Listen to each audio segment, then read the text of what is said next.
നമസ്കാരം. മലയാളി വാർത്തയിലേക്ക് സ്വാഗതം. വീണ്ടും യു.പി. ശ്രദ്ധ നേടുകയാണ്. ഇത്തവണയും യോഗി ആദിത്യനാഥിന്റെ എൻകൗണ്ടറാണ് ഇപ്പോൾ ചർച്ചയിൽ ഇടം നേടുന്നത്. കഴിഞ്ഞ കുറച്ച് ദിവസങ്ങൾക്ക് മുമ്പാണ് അവിടെയുണ്ടായിരുന്ന ഒരു നടിയുടെ വീടിന് നേരെ അക്രമി സംഘം വെടിവയ്പ് നടത്തിയിരുന്നു. ഇപ്പോൾ കൂടുതൽ വിശദാംശങ്ങളാണ് ആ ഒരു കേസിൽ പുറത്തേക്ക് വരുന്നത്. 2017 അധികാരത്തിലേറി ഒരു മാസത്തിനുള്ളിൽ ഒരു TV ഷോയിൽ ഉത്തർപ്രദേശ് മുഖ്യമന്ത്രി യോഗി ആദിത്യനാഥ് നൽകിയ താക്കീതാണിത്. കുറ്റകൃത്യവും രാഷ്ട്രീയവും ഇഴകിച്ചേർന്നതാണ് ഉത്തർപ്രദേശിന്റെ പ്രത്യേകതയും. ക്രിമിനലുകൾ രാഷ്ട്രീയ നേതാക്കന്മാരുമായി മാറുന്നത് സ്ഥിരം കാഴ്ചയാണ്. ഈ സാഹചര്യത്തിലാണ് കുറ്റവാളികൾക്കെതിരെ എൻകൗണ്ടർ ഉൾപ്പെടെ യാതൊരു വിട്ടുവീഴ്ചയില്ലാതെ നടപടി സ്വീകരിക്കുമെന്ന മുന്നറിയിപ്പുമായി യോഗി രംഗത്തെത്തിയതും. അതിനനുസരിച്ച് ഈ പോയ വർഷങ്ങളെല്ലാം പരിശോധിക്കുകയാണെങ്കിലും യോഗി ആദിത്യനാഥ് അധികാരത്തിലേറിയതിനു ശേഷം എൻകൗണ്ടർ ലിസ്റ്റുകൾ കൂടിക്കൊണ്ടിരിക്കുകയാണ്. ഇപ്പോൾ ഏറ്റവും ഒടുവിലായി നടി ദിശ പട്ടാനിയുടെ ഉത്തർപ്രദേശിലെ ബറേലിയിലുള്ള വീടിന് പുറത്ത് വെടിവയ്പ് നടത്തിയ 2 അക്രമികളെ പോലീസ് ഏറ്റുമുട്ടലിൽ വധിച്ചിരിക്കുകയാണ്. ബുധനാഴ്ച ഗാസിയാബാദിലെ ട്രോണിക്ക സിറ്റിക്ക് സമീപം നടന്ന ഏറ്റുമുട്ടലിലാണ് സംഭവം നടന്നിരിക്കുന്നത്. രവീന്ദ്ര എന്ന കല്ലു, അരുൺ എന്നിവരാണ് കൊല്ലപ്പെട്ടിരിക്കുന്നത്. ഇവർ രോഹിത് ഗോധാര ഗോൾഡി ബ്രാർ സംഘത്തിലെ സജീവ അംഗങ്ങളും നിരവധി ക്രിമിനൽ കേസുകളിൽ പ്രതികളുമായിരുന്നു. പടാനിയുടെ വീടിന് പുറത്ത് വെടിവെക്കാൻ ഉപയോഗിച്ച അതേ മോട്ടോർ സൈക്കിളിൽ കണ്ടതിനെ തുടർന്നാണ് അക്രമികളെ പിന്തുടർന്നത്. Delhi police, Uttar Pradesh special task force, Haryana STF എന്നിവ സംയുക്തമായി നടത്തിയ ഓപ്പറേഷനിലാണ് വെടിവയ്പുണ്ടായത്. ഏറ്റുമുട്ടലിൽ ഗുരുതരമായി പരിക്കേറ്റ ഇവർ പിന്നീട് ആശുപത്രിയിൽ വെച്ച് മരിച്ചുവെന്ന് പോലീസ് പ്രസ്താവനയിൽ അറിയിച്ചു. ഇപ്പോൾ കൂടുതൽ വിവരങ്ങൾ കൂടി പുറത്തുവരികയാണ്. പ്രതികൾ ഉപയോഗിച്ച തോക്കുകളെ കുറിച്ചുള്ള വിവരമാണ് ഇപ്പോൾ പോലീസ് സ്ഥിരീകരിച്ചിരിക്കുന്നത്. ഗാസിയാബാദിൽ വെച്ച് കൊല്ലപ്പെട്ട അരുൺ, രവീന്ദ്ര എന്നീ ഷൂട്ടർമാരുടെ കയ്യിൽ നിന്ന് സിഗാന ഗ്ലോക്ക് പിസ്റ്റളുകൾ കണ്ടെത്തിയതായി പോലീസ് സ്ഥിരീകരിച്ചു. ഗോൾഡി ബ്രാർ സംഘവുമായി ബന്ധമുള്ള 5 ഷൂട്ടർമാരാണ് വെടിവയ്പ്പിന് പിന്നിലെന്നും റിപ്പോർട്ടുണ്ട്. ശേഷിക്കുന്ന പ്രതികൾക്കായി തെരച്ചിൽ തുടരുകയാണ്. ഗോൾഡി ബ്രാർ, ലോറൻസ് ബിഷ്ണോയ് സംഘങ്ങളിലെ അംഗങ്ങൾ ഈ പിസ്റ്റളുകൾ കൂടുതലായി ഉപയോഗിച്ച് വരുന്നുണ്ട്. പാകിസ്ഥാനിൽ നിന്ന് ഡ്രോണുകൾ വഴിയും നേപ്പാളിലൂടെ കാർഗോ വഴിയും ഇന്ത്യയിലേക്ക് കടത്തിയ ഇതേ സിഗാന മോഡൽ പിസ്റ്റൾ ഗുണ്ടാ തലവൻ അദീഖ് അഹമ്മദിന്റെയും ഗായകൻ സിദ്ദു മൂസേവാലയുടെയും കൊലപാതകങ്ങൾക്ക് മുമ്പ് ഉപയോഗിച്ചിരുന്നുവെന്നും വിവരമുണ്ട്. സിഗാന പിസ്റ്റളുകൾ സാധാരണയായി പാകിസ്ഥാനിൽ നിന്ന് ഡ്രോണുകൾ വഴിയോ നേപ്പാളിൽ നിന്ന് എയർ കാർഗോ വഴിയോ ആണ് ഇന്ത്യയിലേക്ക് കടത്തുന്നതെന്നും അധികൃതർ പറയുന്നു. നേപ്പാളിൽ നിന്നെത്തുന്ന പിസ്റ്റളുകൾക്ക് 6 ലക്ഷം രൂപ വരെ വിലയുള്ളപ്പോൾ ഡ്രോൺ വഴി വിതരണം ചെയ്യുന്ന 4 ലക്ഷം രൂപയുടെ സിഗാനയ്ക്കാണ് ആവശ്യക്കാർ കൂടുതൽ.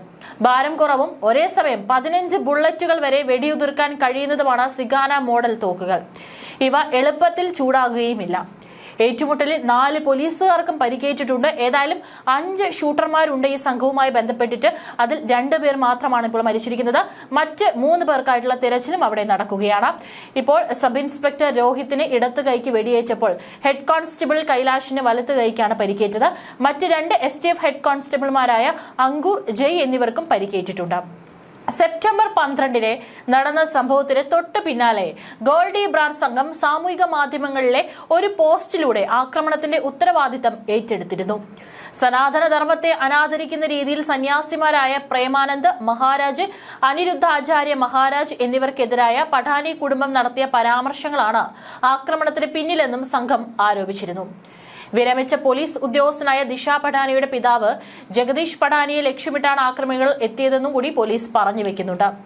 സെപ്റ്റംബർ 12 പുലർച്ചെ 3:30ഓടെയാണ് നടിയുടെ വീടിന്റെ ബാൽക്കണിക്ക് സമീപം മോട്ടോർ സൈക്കിളിൽ 2 പേരെ കണ്ടത്. തുടർന്ന് നായ്ക്കൾ കുരച്ചപ്പോൾ ജഗദീഷ് പടാനി അറിഞ്ഞുവെന്നും FIR-ൽ പറയുന്നു. അവരോട് ആരാണെന്ന് ചോദിച്ചപ്പോൾ അതിൽ ഒരാൾ അവനെ കൊല്ലു എന്ന് പറഞ്ഞ് വെടിയുതിർക്കുകയായിരുന്നു. ബാൽക്കണിയിലെ തൂണിന് പിന്നിൽ ഒളിച്ചതിനാൽ പടാനിക്ക് പരിക്കേറ്റില്ല. ആകാശത്തേക്ക് 2 തവണ വെടിവെച്ചതുൾപ്പെടെ നിരവധി തവണ ആക്രമികൾ വെടിയുതിർക്കുകയായിരുന്നു. സംഭവത്തിന്റെ CCTV ദൃശ്യങ്ങളും പോലീസിന് ലഭിച്ചിട്ടുണ്ട്.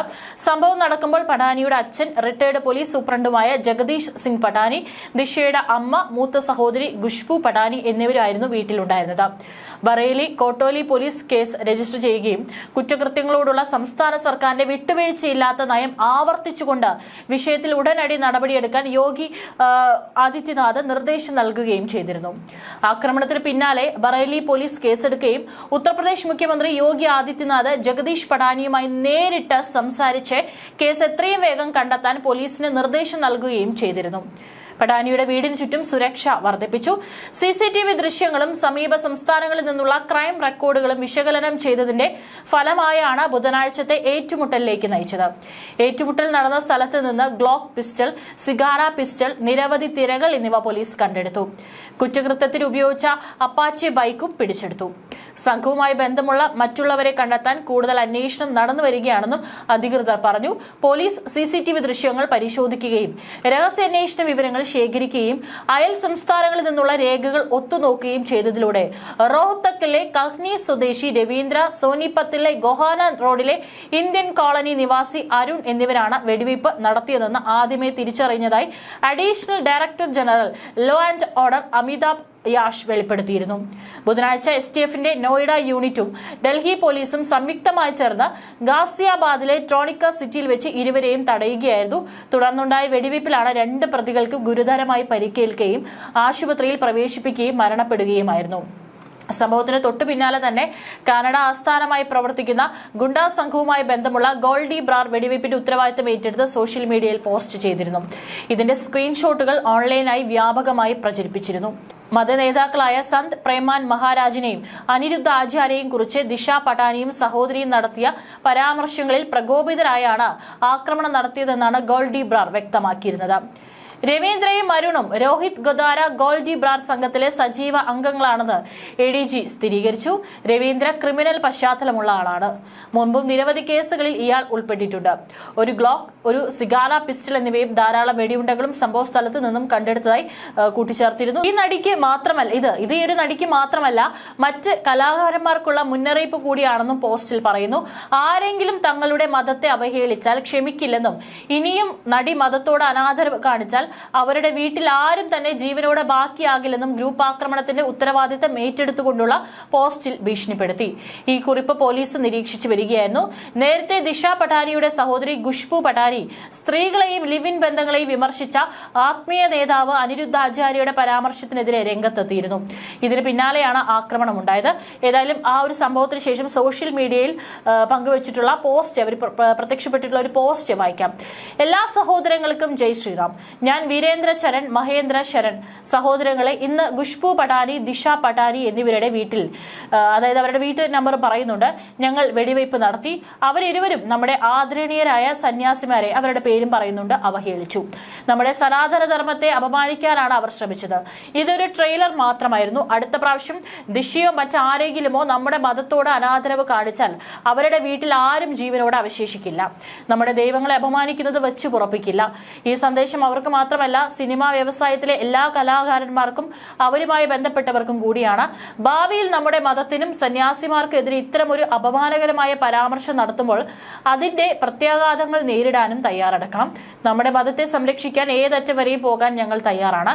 ഞങ്ങൾ ഒരിക്കലും പിന്നോട്ട് പോകില്ല. ഞങ്ങളെ സംബന്ധിച്ചിടത്തോളം നമ്മുടെ മതവും സമൂഹവും ഒന്നാണ്. അവയെ സംരക്ഷിക്കുക എന്നതാണ് ഞങ്ങളുടെ പ്രാഥമിക കടമ എന്നായിരുന്നു പോസ്റ്റ്. യോഗിയുടെ പിന്തുണയുടെ പിൻബലത്തിൽ എൻകൗണ്ടർ സ്പെഷ്യലിസ്റ്റുകളായ പോലീസ് ഉദ്യോഗസ്ഥന്മാർ കളത്തിലിറങ്ങിയതോടെ നിരവധി കുറ്റവാളികളാണ് ഈ കഴിഞ്ഞ വർഷങ്ങളെല്ലാം തന്നെ UPയിൽ വെടിയേറ്റ് വീണിരിക്കുന്നത്. തങ്ങൾക്ക് താല്പര്യമില്ലാത്തവരെ എൻകൗണ്ടർ എന്ന പേരിൽ പോലീസ് വെടിവെച്ച് കൊല്ലുന്നുവെന്ന ആരോപണം ഇതിനൊപ്പം ഉയരുന്നുണ്ട്.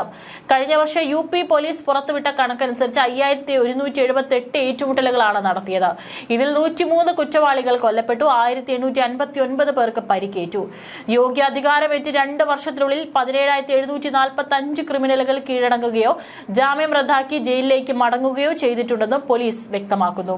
കുറ്റവാളികളോടുള്ള യാതൊരു ദാക്ഷിണ്യവും വേണ്ടെന്നാണ് മുകളിൽ നിന്നുള്ള ഉത്തരവെന്ന് കഴിഞ്ഞ വർഷം ജൂലൈയിൽ DGP OP സിംഗ് പറഞ്ഞിരുന്നത്. യാതൊരു രാഷ്ട്രീയ സമ്മർദ്ദവും ഇല്ലാതെ പോലീസ് പ്രവർത്തിക്കുന്നതുകൊണ്ട് ആസൂത്രിത കുറ്റകൃത്യങ്ങളിൽ കുറവുണ്ടായിട്ടുണ്ടെന്നും അദ്ദേഹം പറഞ്ഞു. മിടുക്കന്മാരായ പോലീസ് ഉദ്യോഗസ്ഥരെ തെരഞ്ഞെടുത്തത് കൃത്യമായ നിർദ്ദേശങ്ങൾ നൽകിയാണ് കളത്തിലിറക്കിയിരിക്കുന്നത്.